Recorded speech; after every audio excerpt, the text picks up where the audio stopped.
औज़ुबिल्लाहि बिस्मिल्लाहिर्रहमानिर्रहीम एहदिना सिरातल मुस्तकीम। आज हम तकरीबन 6 दिन के बाद फिर आए हैं हाफजाबाद में चौधरी साहब के पास। और आज टेम्परेचर मीटर भी साथ लेके हैं ताकि आप लोगों को दिखा सकें कि ज़मीन का जो हम कहते हैं ठंडी बर्फ़ की तरह ज़मीन है उसका भी आपको दिखाएं। और चौधरी साहब इस टाइम ज़मीन में खड़े हैं और साथ मलिक साहब खड़े हैं। तो आप ज़रा चौधरी साहब यह ज़मीन किस तरह महसूस हो रही है?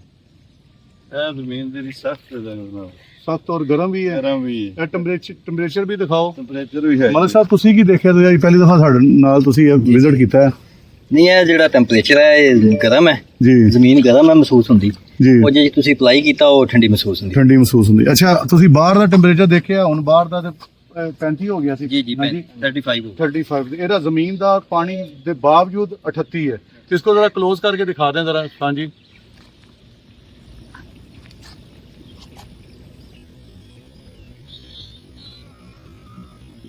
सिरातल मुस्तकीम।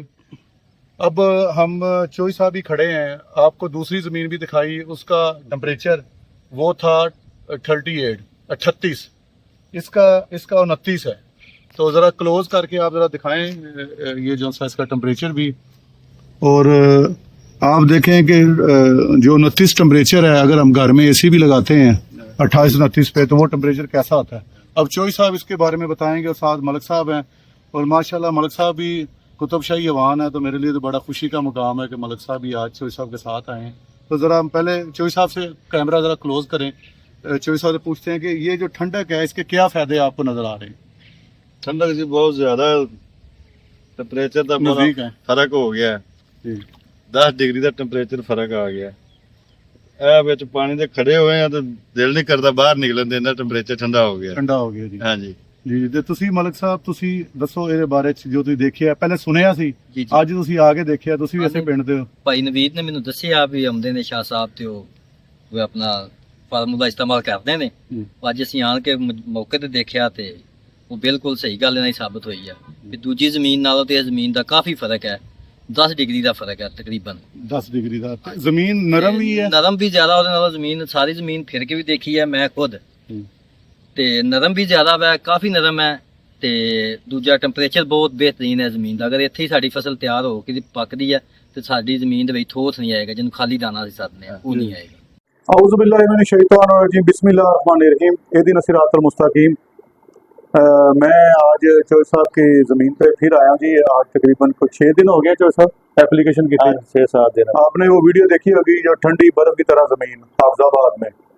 तो अब हमने पौधे निकाले, तो उन पौधों में आप ज़रा फ़र्क देख लें। ये जो 6 दिन का फ़र्क है, आज हम दूसरी एप्लीकेशन करेंगे।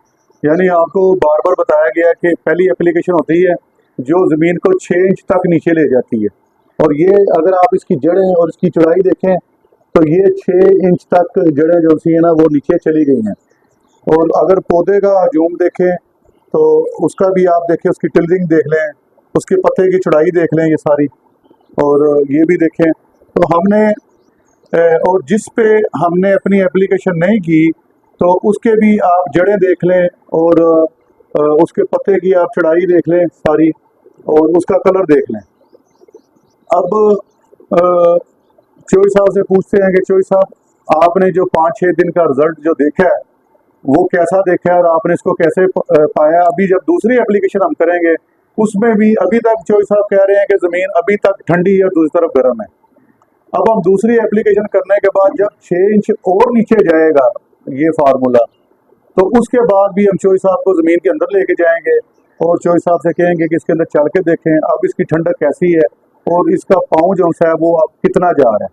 और मेरे ख्याल से अगर पिछली वीडियो में आपने देखा जितना पाँव चौधरी साहब का नीचे गया उतनी हमारी जड़ आ गई है। तो अब चौधरी साहब से पूछते हैं कि ये गाँव का नाम क्या है? गाँव जी चौधरी साहब उच्ची ज़रा बोलना। ਸਾਡੇ गाँव का नाम है जी कोट अदरखा जी। ਕੋਲ ਮੈਂ ਸਾਡੀ ਰਹਿائش ਤੇ ਇੱਥੇ ਆਏ ਨੇ ਸਾਡੇ ਫਾਰਮ ਤੇ। ਇਹ ਅਸੀਂ ਚੈੱਕ ਕੀਤਾ ਨਾ ਸਾਰਾ, ਇਹ ਜਿਹੜੇ ਜਿਹਨੂੰ ਨਹੀਂ ਸੀ ਅਸੀਂ ਫਲੱਡ ਕੀਤਾ ਇਹਨਾਂ ਦਾ ਐਪਲੀਕੇਸ਼ਨ ਉਹ ਇਹ ਜਿਹਨੂੰ ਐਪਲੀਕੇਸ਼ਨ ਹੋਈ ਇਹਨਾਂ ਦੀਆਂ ਜਿਹੜਾ ਜ਼ਿਆਦਾ ਚੰਗੀ ਹੋ ਰਹੀਆਂ ਨੇ। ਹਾਂਜੀ ਇਹ ਵੇਖੋ ਔਰ ਚੋਈ ਸਾਹਿਬ ਪੌਦਾ ਵੀ ਵਜ਼ਨ 'ਚ ਲੱਗ ਰਿਹਾ ਤੁਹਾਨੂੰ? ਪੌਦਾ ਵੀ ਵਜ਼ਨ ਚ, ਇਹ ਪੌਦਾ ਹਲਕਾ ਹੈ, ਇਹ ਵਜ਼ਨ ਚ, ਇਹਨੇ ਟਿਲਟ ਵੀ ਜ਼ਿਆਦਾ, ਇਹਨੂੰ ਚੁੱਕ ਕੇ ਵੇਖੋ ਚੋਈ ਸਾਹਿਬ, ਇਹਦਾ ਕੀ ਵਜ਼ਨ ਆਉਂਦਾ ਹੈ? ਇਹਦਾ ਵਜ਼ਨ ਜ਼ਿਆਦਾ ਹੈ ਜੀ ਜੀ। ਹਾਂਜੀ। ਤੇ ਹੋਰ ਤੁਸੀਂ ਤੁਹਾਡਾ ਮਾਸ਼ਾਅੱਲਾ 20-25 ਸਾਲ ਦਾ ਤਜਰਬਾ ਹੈ, ਤੁਹਾਡੀ ਇੱਥੇ ਆਰਟ ਵੀ ਹੈ, ਔਰ ਤੁਸੀਂ ਆਪਣਾ ਚਾਵਲ ਦਾ ਵੀ ਬੜਾ ਅੱਛਾ ਕੰਮ ਕਰਦੇ ਹੋ, ਤੇ ਤੁਸੀਂ ਕੀ ਫਰਕ ਵੇਖਦੇ ਪਏ ਹੋ? ਤੁਹਾਨੂੰ ਤੁਸੀਂ ਹੁਣੇ ਮੈਨੂੰ ਗੱਲ ਦੱਸ ਰਹੇ ਸੀ ਕਿ ਅੱਜ ਤੱਕ ਜਿੰਨੇ ਵੀ ਲੋਕ ਆਏ ਨੇ, ਜੋ ਵੀ ਚੀਜ਼ਾਂ ਨੇ, ਬੜਾ ਕੁਝ ਕੀਤਾ ਹੈ, ਹਾਂਜੀ, ਪਰ ਕਦੀ ਇੰਜ ਨਹੀਂ ਹੋਇਆ। ਹਾਂ ਨਹੀਂ ਹੋਇਆ। ਤੇ ਤੁਸੀਂ ਇਹ ਜਿਹੜੀ ਨਵੀਂ ਚੀਜ਼ ਵੇਖੀ, ਉਹ ਕੀ ਵੇਖੀ ਹੈ ਜਿਹੜੀ 25 ਸਾਲ ਦੇ ਉਹਦੇ ਚ ਇਹ ਵੇਖਿਆ ਜੀ, ਇੰਨੀ ਜਲਦੀ ਜਿਹੜਾ ਰਿਜ਼ਲਟ ਆ ਗਿਆ ਜੀ? ਵੇਖੋ ਨਾ ਜੀ, ਜਿਹੜਾ ਕਿੰਨੀਆਂ 6-6 ਇੰਚ ਲੰਮੀਆਂ ਹੋ ਗਈਆਂ, ਤੇ ਇਹ ਦੂਸਰਾ ਬੂਟਾ ਹੈ ਜੀ, ਜੀ ਇਹ ਫਰਕ ਸਾਫ ਵਾਜਾ ਨਜ਼ਰ ਆਉਂਦਾ ਪਿਆ। ਤੇ ਇਹ ਜਿੱਡੀ ਜੜ ਵੱਡੀ ਹੁੰਦੀ, ਉਹ ਕੀ ਹੁੰਦੀ? ਪੌਦੇ ਦੀ ਸਿਹਤ ਦੀ ਸਿਹਤ ਹੁੰਦੀ, ਸਿਹਤ ਆਸੇ ਹੁੰਦੀ ਹੈ। ਸਿਹਤ ਤੇ ਇਹਦਾ ਵਜ਼ਨ ਕਿਉਂ ਵਧਿਆ ਚੋਈ ਸਾਹਿਬ? ਵਜ਼ਨ ਉਹ ਐਪਲੀਕੇਸ਼ਨ ਵੀ ਵਧਿਆ ਜੀ। ਨਹੀਂ, ਪਰ ਇਹ ਤੁਸੀਂ ਵੇਖੋ ਨਾ, ਪੌਦਾ ਵਧਰੀਆਂ ਉਹਦੇ ਇੰਜ ਚੁੱਕ ਲੈਂਦੇ ਹੋ। ਇਹਦੀ ਤੁਹਾਨੂੰ ਕੋਈ ਪਤਾ ਇਹਦਾ ਵਜ਼ਨ ਕਿਉਂ ਵਧਿਆ? ਨਹੀਂ, ਉਹ ਐਪਲੀਕੇਸ਼ਨ ਕੀਤੀ ਹੈ ਤਾਂ ਐਪਲੀਕੇਸ਼ਨ ਕੀਤੀ ਹੈ, ਪਰ ਪੌਦੇ ਦਾ ਵਜ਼ਨ ਕਿਉਂ ਵਧਿਆ? ਮੈਂ ਤੁਹਾਨੂੰ ਸਮਝਾਵਾਂ। ਸਮਝਾਓ। ਇਹਦਾ ਵਜ਼ਨ ਇਸ ਕਰਕੇ ਵਧਿਆ ਕਿ ਇਹ ਜੜ੍ਹਾਂ ਵੱਧ ਗਈਆਂ, ਇਹ ਜੜਾ ਵਧ ਗਈ ਤੇ ਜਿੰਨੀਆਂ ਚੌਧਰੀ ਸਾਹਿਬ ਜਿੰਨੀਆਂ ਜੜ੍ਹਾਂ ਜ਼ਿਆਦਾ ਹੋਣਗੀਆਂ, ਉਨੀ ਟਿਲਰਿੰਗ ਜ਼ਿਆਦਾ ਹੋਏਗੀ। ਇਸ ਤਰ੍ਹਾਂ। ਔਰ ਜਿਹੜਾ ਛੋਟਾ ਟਿਲਰ ਹੈ ਨਾ, ਜੜ ਅਗਰ ਉਹਨੂੰ ਪ੍ਰੋਪਰ ਖੁਰਾਕ ਲਏਗੀ ਤੇ ਛੋਟਾ ਟਿਲਰ ਵੀ ਡਿਵੈਲਪ ਹੋ ਕੇ ਬਰਾਬਰ ਹੋ ਜਾਏਗਾ। ਬਰਾਬਰ ਹੋ ਜਾਏ। ਹਾਂ, ਇਹ ਤੇ ਚੋਈ ਸਾਹਿਬ 5-6 ਦਿਨ ਦਾ ਰਿਜ਼ਲਟ ਹੈ। ਹਾਂਜੀ। ਤੇ ਜਦੋਂ ਇਹਨੂੰ ਦੂਸਰੀ ਐਪਲੀਕੇਸ਼ਨ ਕਰਨ ਤੋਂ ਬਾਅਦ 10-15 ਦਿਨ ਦਾ ਰਿਜ਼ਲਟ ਹੋਏਗਾ, ਤੇ ਫਿਰ ਇਹਦਾ ਕੀ ਵਜ਼ਨ ਹੋਏਗਾ? ਫਿਰ ਸਮਝ ਜ਼ਿਆਦਾ ਹੋ ਜਾਏਗਾ। ਤੇ ਇਹਦਾ ਮਤਲਬ ਹੈ ਕਿ ਤਨੇ 'ਚ ਵੀ ਤਾਕਤ ਆਈ ਹੈ, ਤੇ ਤਾਂ ਹੀ ਵਜ਼ਨ ਵਧਿਆ। ਜੜ ਔਰ ਤਨੇ ਤਾਕਤ ਨਹੀਂ ਵਜ਼ਨ ਵਧਾ ਦਿੱਤਾ।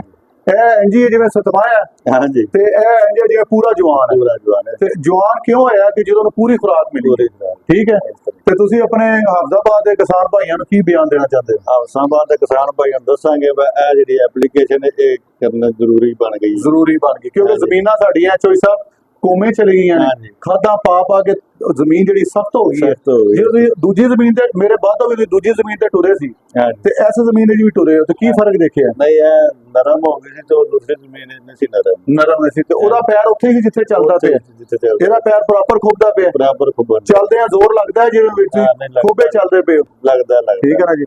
ਤੇ ਇਹ ਜਿਹੜੀਆਂ ਚੀਜ਼ਾਂ ਤੁਹਾਨੂੰ ਦਿਖਾ ਰਹੇ ਆ, ਇਹ ਤੁਹਾਡੇ ਸਾਹਮਣੇ ਨੇ, ਨਾ ਕੋਈ ਪਰਦਾ ਨਾ ਕੋਈ ਓਲਾ ਹੈ। ਤੇ ਇਨਸ਼ਾਅੱਲਾ ਜਦੋਂ ਚੋਈ ਸਾਹਿਬ ਦੀ ਫਸਲ ਉੱਤੇ ਆਏਗੀ, ਇਹ ਤੁਹਾਨੂੰ ਦੱਸਦੇ ਜਾਵਾਂਗੇ, ਔਰ ਇਨਸ਼ਾਅੱਲਾ ਤਾਲਾ ਚੋਈ ਸਾਹਿਬ ਜਿਹੜੇ ਜਾਣਨ ਵਾਲੇ ਨੇ ਉਹਨਾਂ ਨੂੰ ਵਿਜ਼ਿਟ ਵੀ ਕਰਾਵਾਂਗੇ। ਤੇ ਅਗਰ ਕਲੋਜ਼ ਕਰਕੇ, ਹਾਂ ਜੀ, ਅਗਰ ਤੁਸੀਂ ਕਲੋਜ਼ ਕਰਕੇ ਦਿਖਾਓ ਇਹ ਜੜ੍ਹਾਂ ਤੇ ਉਹ ਜੜ੍ਹਾਂ ਤੇ ਉਹਨਾਂ ਦਾ ਸਾਰਾ।